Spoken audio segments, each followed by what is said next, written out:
Bienvenidos y bienvenidas a una nueva edición de Timore, un podcast de última hora en el que buscamos explicar un tema, profundizar sobre un hecho o una historia que nos permita entender el Paraguay que vivimos hoy. Soy Lida Duarte y en este episodio vamos a abordar la Convención Colorada que se realizó el último sábado sobre el copamiento de la ANR en los poderes del Estado y el escenario que se viene a partir de ahora. Para ahondar en estos temas vamos a conversar con Ruth Benítez, periodista de la sección política de Última Hora. Ella justamente estuvo cubriendo la Convención Colorada, pero además diariamente sigue lo que acontece en la Presidencia de la República, donde se toman las principales decisiones para la conducción del país. Hola Ruth, ¿cómo estás? Gracias por sumarte a este episodio de Timore. Hola Lida, un gusto estar en este episodio, de formar parte de este proyecto y muchas gracias por la invitación. Justamente en el primer episodio habíamos hablado con el colega Diego Barreto sobre lo que fue la convención del Partido Liberal Radical Auténtico y ahora queremos entender también qué significa una convención colorada, es decir, la convención de un partido que actualmente está en el gobierno y cuáles son las particularidades que pudiste observar. Bueno, la Convención Colorada es la máxima autoridad del Partido Colorado. Su importancia radica en la posibilidad de organizar los tribunales, elegir autoridades, elegir cuestiones internas que competen al Partido Colorado. En este caso, una particularidad de la convención fue el hecho de que hubo un acuerdo previo para la selección de los diferentes tribunales. La idea era que formen parte de estos tribunales no solamente figuras oficialistas, sino también de los movimientos disidentes. Otra particularidad es justamente lo que se notó en cuanto a este punto de los movimientos disidentes, en donde hubo un acuerdo previo, es el control absoluto por parte de un solo movimiento que es Sonor Colorado, el movimiento oficialista, el que lidera actualmente el presidente de la Asociación Nacional Republicana, Horacio Cartes.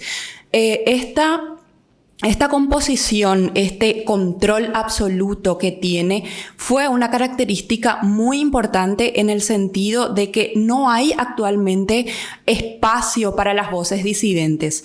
Y también se notó una jerarquía política muy relevante, que es un hito dentro de la dinámica política actualmente, que es la superioridad jerárquica de Horacio Cartes, incluso por sobre el presidente de la República, Santiago Peña.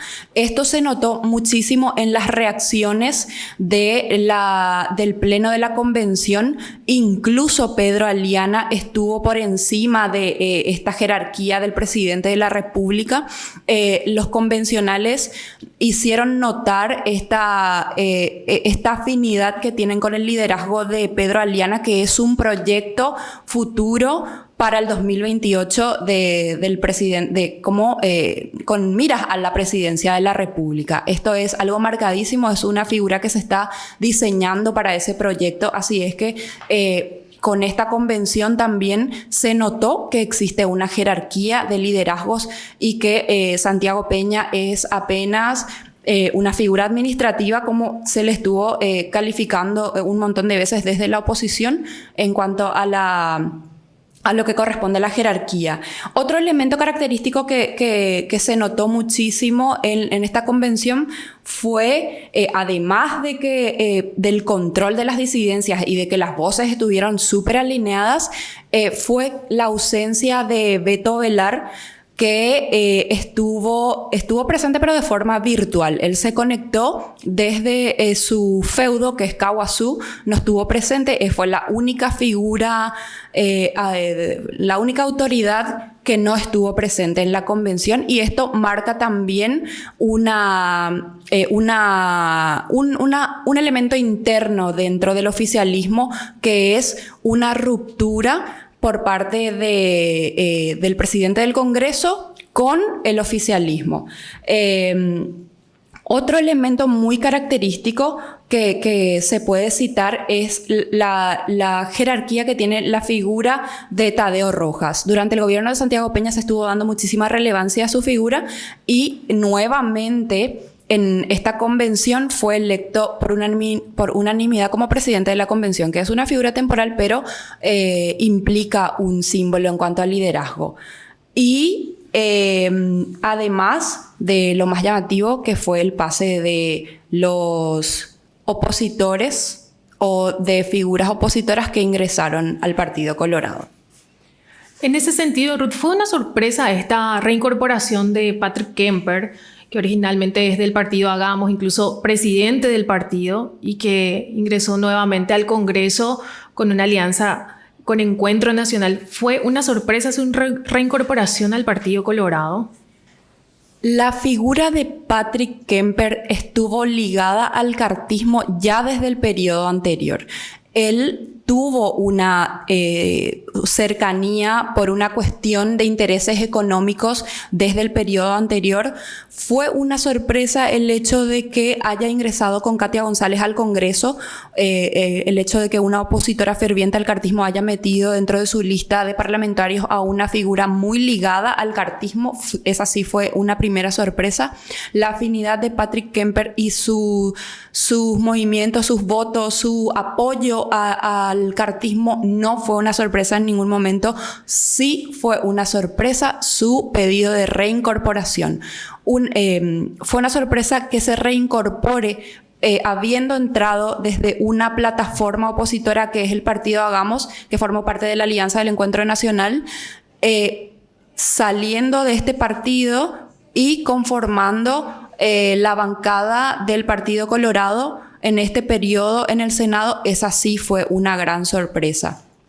Con esto, Honor Colorado o el Partido Colorado en sí pasa a tener 27 senadores. Ellos tenían 23 senadores al ingresar y ahora pasan a tener una mayoría absoluta de 27 senadores, ya que no solo Patrick Kemper es el que se suma, sino también los opositores de Cruzada Nacional, que son Yaminal, Chaqueñito, Zenaida, son 3 de Cruzada Nacional que se pasaron a la bancada oficialista, y además de Patrick Kemper. Así es que una sorpresa no es la afinidad con el Partido Colorado, pero sí una sorpresa es el pedido de reincorporación al partido.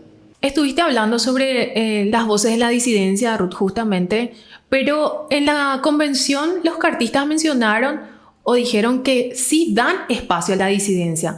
Pero en la realidad, ¿cuál es la situación de la disidencia colorada y quiénes son actualmente sus principales referentes?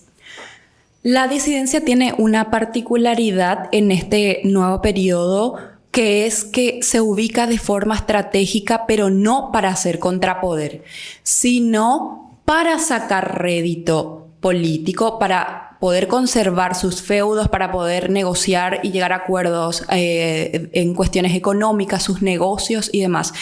No están para hacer un contrapoder real dentro de las bancadas coloradas. Las figuras de disidencia más notorias y que justamente estuvieron en la convención fueron Oscar Cachito Salomón y Lilian Samaniego, y ninguno siquiera tomó el micrófono, que es una señal política del control absoluto que tiene un solo movimiento dentro del Partido Colorado. Otra figura disidente y de clara diferencia incluso ideológica es Blanca Ovelar, que prácticamente perdió protagonismo en este nuevo periodo. Es una figura que tiene que llegar a acuerdos, incluso sumarse y formar parte de los lineamientos para poder permanecer en su lugar dentro del Senado. Estas disidencias lo que hacen es ubicarse estratégicamente no ser parte de la bancada oficialista y ser parte de una bancada disidente, pero en realidad lo que hacen es obtener beneficios a partir de eso, porque le da un margen de poder negociar tanto con el oficialismo como con la oposición. Si ellos forman parte de las bancadas oficialistas, se diluye totalmente la autoridad que pueden tener o los beneficios que puedan obtener. Estar en medio les da ese margen de poder negociar, de poder utilizar también los elementos políticos para poder negociar con el oficialismo, que fue lo que pasó justamente con la expulsión de Katia González, una vez que ellos dieron señales de que podían apoyar a los opositores para que Katia sea repuesta en su bancada. Lo que hicieron fue, con este elemento de fuerza de, mira, yo puedo negociar con la oposición y puedo significar una derrota en lo que hicieron con esta senadora opositora, y rápidamente pudieron hablar con el oficialismo y retroceder en esto. Los disidentes dejaron de apoyar a los opositores en este emprendimiento, y por eso a la senadora Katia González no se le repuso en su banca. Este es el rol de la disidencia actualmente. Y también lo que pasa con la fuerza que se le otorga al oficialismo son los liberocartistas, que son, así como estábamos hablando de Patrick Kemper, que ya formaba parte en cierta medida de un apoyo desde bloques no colorados. También están los conocidos como liberocartistas, que son 4 senadores, aunque también hay otros que, dependiendo de la coyuntura o de lo que se vote, del proyecto que se trate o de la decisión política que se tenga que tomar, ellos dan su apoyo al oficialismo. Creo que te referís justamente a los 4 senadores liberales o liberocartistas, Ruth. Pero no, ellos, por ejemplo, defienden o mejor dicho, rechazan su expulsión del PLRA. Pero en este caso no se habla de una posibilidad de que ellos también soliciten su incorporación o se afilien al Partido Colorado. Esa no es una posibilidad, Ruth. No, porque hay varios elementos en ese análisis. Uno, que el oficialismo no necesita que todos sus apoyos sean colorados. Ellos necesitan legitimar sus decisiones políticas, y si este grupo de opositores, entre comillas, pasa a ser parte del mismo partido, no van a tener votos opositores que legitimen sus decisiones. Eso en primer lugar. En segundo lugar, el electorado o el capital, el feudo de estas figuras no están dentro del Partido Colorado, están dentro del Partido Liberal. Ellos tienen sus comités, sus territorios, sus departamentos, sus ciudades, y tienen sus afiliados liberales, que son los que les otorgan un espacio dentro del Congreso. Entonces, no sería muy difícil y sería un error político para ellos formar parte del Partido Liberal. Pero sí suman dentro, claramente tienen un lineamiento muy cercano a la bancada oficialista. Sobre esta mayoría de por sí que tiene el Partido Colorado, sin tener en cuenta incluso a los liberocartistas, de por sí ya es una victoria para el partido tener una mayoría absoluta en el Congreso, pero ¿qué implicancias también tiene en todo el funcionamiento del Poder Legislativo y cuál es el escenario en la política nacional a partir de ahora? El proyecto oficialista, el hecho de que ellos tengan una mayoría absoluta que le otorgó no solamente todo el sistema electoral, el hecho de haberse aplicado el voto preferente, que fue un beneficio clarísimo para el Partido Colorado. Ellos tienen una mayoría por el sistema electoral, por el financiamiento monumental que tiene el Partido Colorado, también por los apoyos que tienen por parte de bloques de la oposición. Entonces, este gobierno no tiene un solo obstáculo para llevar a cabo su proyecto. Santiago Peña o el Movimiento Honor Colorado, Horacio Cartes, no tienen mayores dificultades dentro del legislativo para ejecutar sus proyectos.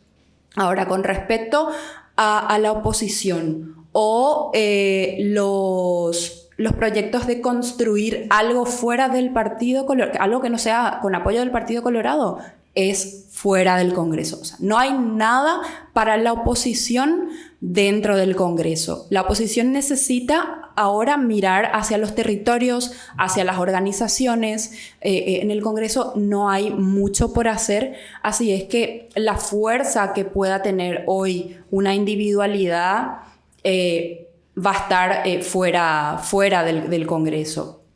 Uno de los ejemplos es el objetivo de la diputada Joana Ortega, que apunta a la Intendencia de Asunción. Ella no se está concentrando mucho en el Congreso, sí cumple sus tareas legislativas, pero su visión política fuera de su tarea legislativa es llegar a Asunción.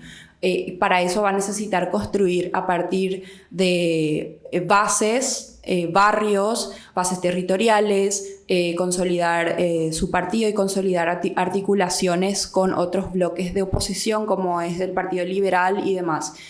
Así es que un futuro para la oposición, para figuras liberales que hacen realmente oposición, para progresismos y demás, no van a tener mucha cabida dentro del Congreso. Vimos no solo un copamiento del Partido Colorado en el poder legislativo, Ruth, esta semana también vimos que ese copamiento se reproduce en otras instituciones del Estado, incluso en la Fiscalía, que debería tener o tiene el rol de tener una función o decisión independientemente de los partidos y del propio gobierno. Este copamiento, justamente, ¿cómo estás viendo en las demás instituciones, además del Congreso? Bueno, para que pueda darse un quiebre de es muy difícil que pueda darse un quiebre del poder dentro del oficialismo. ¿Por qué? Justamente porque tienen este diferenciador con otras fuerzas, que es la cooptación del Estado. El cartismo hoy en día tiene cooptado al Estado. Tiene varias instituciones que forman parte, que son instrumentalizadas para sus objetivos políticos. Y hoy justamente se vio una imputación al expresidente de la República, Mario Abdo Benítez, que forma parte de una interna colorada. Esto es una cuestión entre estos dos poderes, el abdismo y el cartismo. El abdismo en su momento, que hizo una fuerte disidencia cuando Horacio Cartes era presidente de la República. Posteriormente, una vez que Mario Abdo Benítez asume la presidencia, utiliza también instituciones para hacer, en algún punto, disminuir la fuerza del cartismo, que claramente dio muchísimos elementos también, ¿verdad? Porque tiene un poder económico muy cuestionado, incluso a nivel internacional. Entonces, lo que hizo Mario Abdo Benítez fue también formar parte de utilizar datos como para reducir el poder de Horacio Cartes. Y acá se nota una revancha y un acercamiento por parte del fiscal general del Estado, la Fiscalía General del Estado, hacia el oficialismo. Es lo que hace, por ejemplo, Carlos Arrey hoy dice: esta no es una imputación penal, es más bien una imputación política. Es algo histórico que a un expresidente de la República se lo esté imputando. El caso central son las filtraciones, que ellos llaman filtraciones, que se dieron de datos que son de instituciones estatales y que causaron en algún punto un efecto en el poderío económico de Horacio Cartes y también las sanciones que recibió por parte del gobierno de los Estados Unidos. Entonces, con esto hay que ver cómo resulta esta confrontación interna del Partido Colorado, que ya lleva a instrumentalizar instituciones y abarcan los diferentes poderes del Estado. Bueno, entonces vamos a ver ahora, Ruth, cómo va a seguir justamente este tema más reciente, que es la imputación de un expresidente de la República que justamente forma parte del mismo partido de gobierno. Y justamente en la Convención Colorada se sospechaba o se temía que se trate la expulsión de Mario Abdo del Partido Colorado. Sin embargo, eso no ocurrió. Dijeron que corresponde no a la Convención, sino al Tribunal de Conducta. Ya con esta imputación de Mario Abdo, que justamente significa, ya representa una persecución ya muy directa hacia el abdismo, ¿podría persistir esta intención o este pedido más bien de expulsar a Mario Abdo de la ANR o no se daría esta situación? Lo que se notó previamente a la convención y luego ya ese día en la convención fueron dos decisiones políticas. Uno, no tocar el tema de la expulsión de Mario Abdo Benítez dentro de la convención y tampoco llevar adelante ni siquiera un diálogo sobre una eventual reforma de la Constitución o enmienda de la Constitución. En cuanto a lo de Mario Abdo Benítez, lo que se nota es que el oficialismo no tiene una intención de expulsar. Ya estaban tratando de calmar las aguas y ahora sabemos por qué, porque realmente fue algo muy llamativo que nosotros no lográbamos identificar. Un elemento cartista de base sale a decir que quería que se trate dentro de esta convención la expulsión del expresidente. Sin embargo, la cúpula dice que ese no es la intención, que no es la forma en la que ellos quieren actuar y con eso se diferencian también del Partido Liberal. Es un momento discursivo en el que ellos se quieren diferenciar del oficialismo liberal, que es el que está haciendo oposición actualmente al gobierno.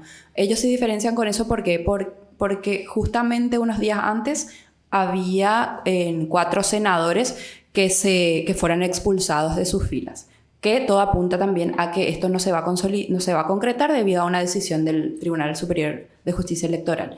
Entonces, con eso el cartismo se diferencia del Partido Liberal y dice, no, nosotros recibimos personas, nosotros sumamos personas, nosotros no expulsamos a nadie, esa no es nuestra intención.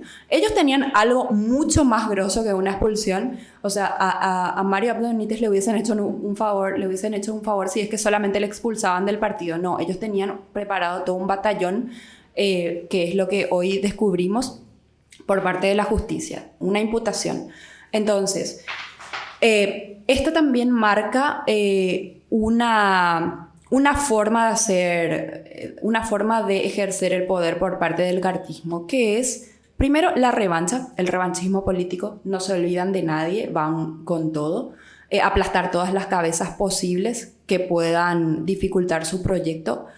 Uno de estos casos, uno de esos elementos es la expulsión de Katia González, que es también un mensaje no solamente para la oposición, eso también es un mensaje para la disidencia colorada. Ellos están disciplinando, esa es la palabra. La forma en que ellos actúan es un mensaje disciplinante para cualquier voz que pueda rebelarse al oficialismo colorado. Con eso ellos tienen controlada a la disidencia no solo en el Congreso, sino también las gobernaciones, las intendencias, tienen un control absoluto de su estructura.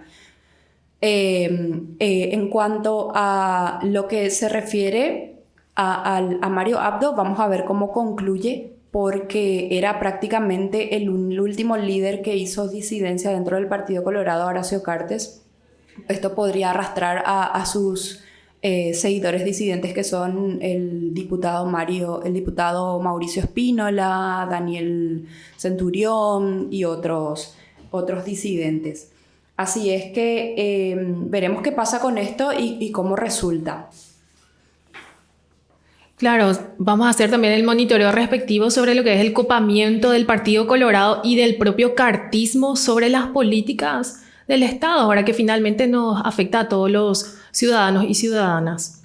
Así es. Este copamiento que se les cuestiona muchísimo, justamente repercute en cualquier eventual conformación de una fuerza fuera del Partido Colorado. El actual escenario político no da lugar a un liberalismo, no en referencia precisa al Partido Liberal, sino al liberalismo como ideología. No da lugar a progresismos.